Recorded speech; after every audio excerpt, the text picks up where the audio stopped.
आज मी शिंपल्याचा मसाला बनवते, जो करायला एकदम सोप्पा आहे, पटकन बनवून तयार होतो आणि सध्या कैऱ्या बाजारात येत आहेत, तर आपण कैरी घालून हा मसाला बनवणार आहोत. त्याचबरोबर शेवग्याच्या शेंगासुद्धा वापरणार आहोत. तर इथे मी पहिल्यांदा शिंपल्या घेतलेल्या आहेत. ह्या स्वच्छ अशा धुवून घेतलेल्या आहेत 2-3 वेळा. नंतर ह्या शिंपल्या ज्या आहेत, ह्या मी नीट करून घेते म्हणजे काय करायचं, इथे मी विळीवर नीट करून घेते एक-एक शिंपली जी आहे ना, ज्याच्यामध्ये मांस असतो, मांसाचा भाग असतो, तो घेणार आहे आणि दुसरी शिंपली आहे, ती मी टाकून देणार आहे.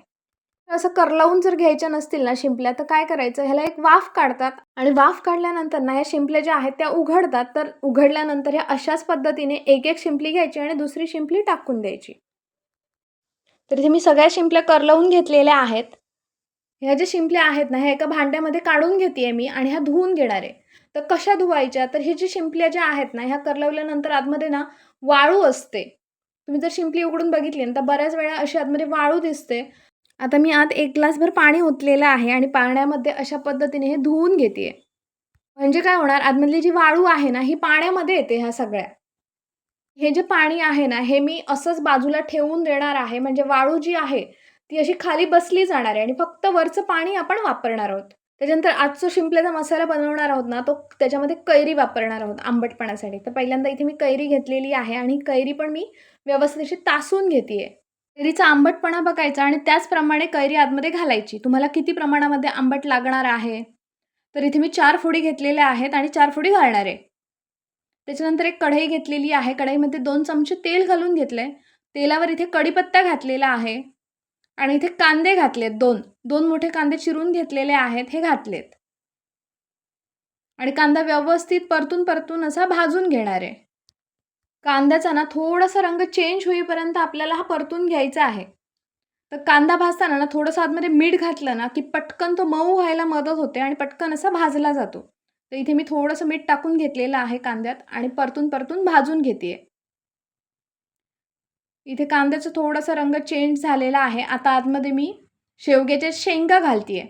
इथे मी शेवग्याच्या शेंगा तासून असे तुकडे करून घेतलेले आहेत आणि त्या घातल्यात. त्याच्यानंतर कैरीच्या फोडी घालून घेतलेल्या आहेत. एक टोमॅटो बारीक चिरून घेतलेला आहे आणि तो आतमध्ये घालून घेतलाय. सगळे जिन्नस घालून झाल्यानंतर व्यवस्थित असे परतून घ्यायचं आणि वर झाकण ठेवून मी इथे वाफ काढून घेणार आहे एक. छान अशी एक वाफ काढून घेतलेली आहे. मस्तपैकी वाफ आलेली आहे. आता झाकण काढून घेते आणि सगळा जो मसाला आपण बनवतोय हा ढवळून घेते एकदा व्यवस्थित असा.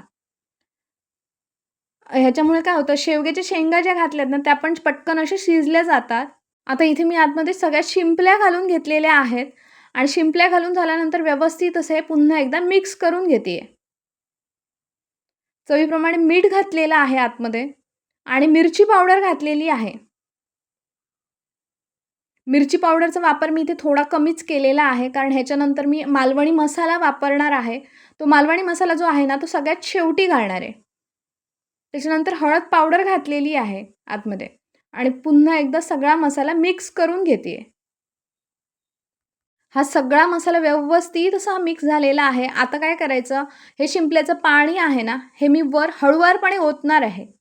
वरचं फक्त पाणी जे आहे ना, हेच फक्त आतमध्ये घालायचं आहे. तळाचा जो पाण्याचा भाग आहे ना, तो आपण वापरणार नाही आहोत. कदाचित त्याच्यामध्ये थोडीशी वाळू असू शकते. तर हा भाग जो आहे तो मी टाकून देणार आहे. पण ह्याच्यामध्ये जे मांस आहे शिंपल्याचं, ते होतं ते काढून घेतलेलं आहे. आणि व्यवस्थित असं मिक्स करून आता झाकण ठेवून आपल्याला व्यवस्थित अशी ग्रेव्ही शिजवून घ्यायची आहे. तर इथे एक मी झाकण ठेवलेलं आहे वर आणि मोठ्याच गॅसवर मी शिजवून घेणार आहे.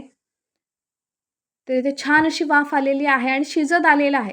शेंगा किंवा बटाटा बघायचा चेक करून शिजलाय की नाही आणि त्याच्यावरून आपल्याला समजणार आहे. इथे शेंगा आणि बटाटे दोन्ही व्यवस्थित असे शिजलेले आहेत. आता आतमध्ये इथे मालवणी मसाला घातलेला आहे अर्धा चमचा.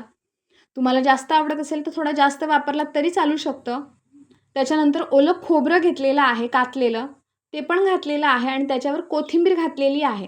हे सगळं व्यवस्थित असं आता मिक्स करून घेते आणि ओलं खोबरं आतमध्ये आपण घातलंय, त्यामुळे एक वाफ फक्त काढून घेणार आहोत, कारण ओलं खोबरं पटकन खराब होऊ शकतं ना, म्हणून. वर झाकण ठेवलंय आणि एक वाफ काढून घेते इथे. छान अशी वाफ आलेली आहे. मस्तपैकी वास सुटलेला आहे. चवीला पण खूप असं अप्रतिम होतं हे. आणि कैरी घातल्यामुळे एक वेगळी चव येते. कैरी आणि शेवग्याच्या शेंगांची. तर इथे मस्तपैकी शिंपल्याचा मसाला माझा बनवून तयार झालेला आहे. मसाला जो आहे ना, तो भाकरी किंवा चपातीबरोबर खूप छान लागतो किंवा आपण भाताबरोबर सुद्धा खाऊ शकतो. इथे झणझणीत असा शिंपल्याचा मसाला माझा बनवून तयार झालेला आहे. तर आजचा व्हिडिओ तुम्हाला कसा वाटला मला नक्की कमेंट करून सांगा.